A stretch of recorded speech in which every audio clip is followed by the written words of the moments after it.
ยกสามยอดขุนพลจากเมืองน้ำดำ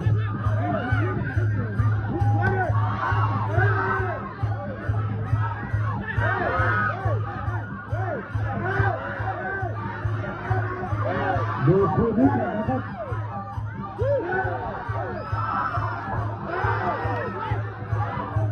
ดูเกมมาไว้ใจว่า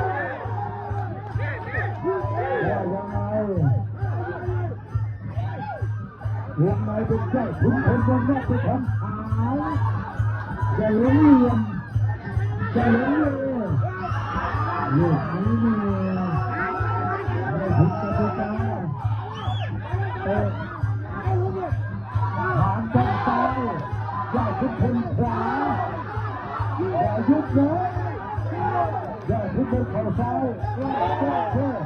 ตามเลยเท่ตามเจ้าให้เลือกตามเอายุบได้ได้เรื่อง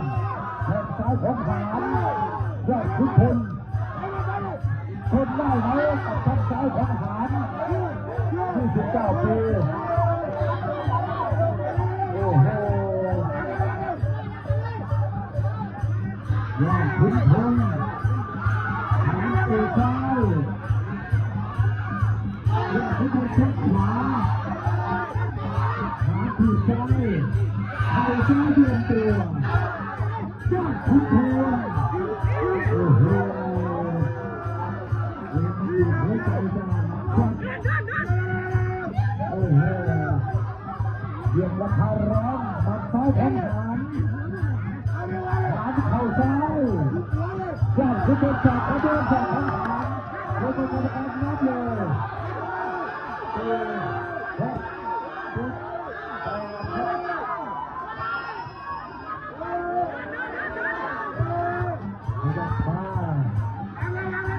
ทีซ้ายที่หนึ่งหาทีขวาต่อซ้ายของหางยอดขุนพลหางยอดขุนพลนักขวาไม่มีทางเลือกแล้วมาขาตีซ้ายเข่าซ้ายเดินซ้ายหาได้นับแต่โดนนับคือไม่จ่ายต้องเทเรียกแล้วใครเจ๊ใครหนักเจ๊หนักโอ้โหยืนมันดีหัวใจว่าขุนพลจากขวาเดินเข้าหายกนี้ยกสามยังมีเวลาอยู่2 ยกหางยกโอ้โหพี่ดาไม่หยุดแย่งเขาไปที่นี้เราดูอยู่ตามช่อง7 สีวันนี้เราเลยตัวจริงครับหางยอดขุนพลยอดขุนพล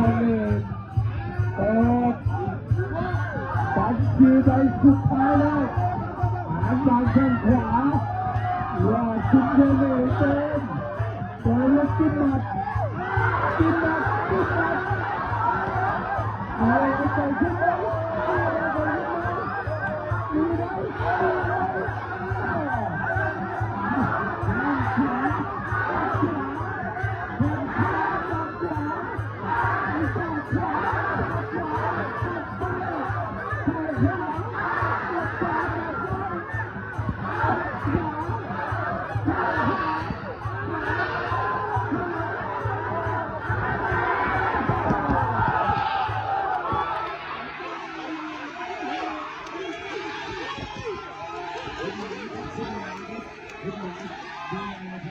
ดูเลยครับโอ้โห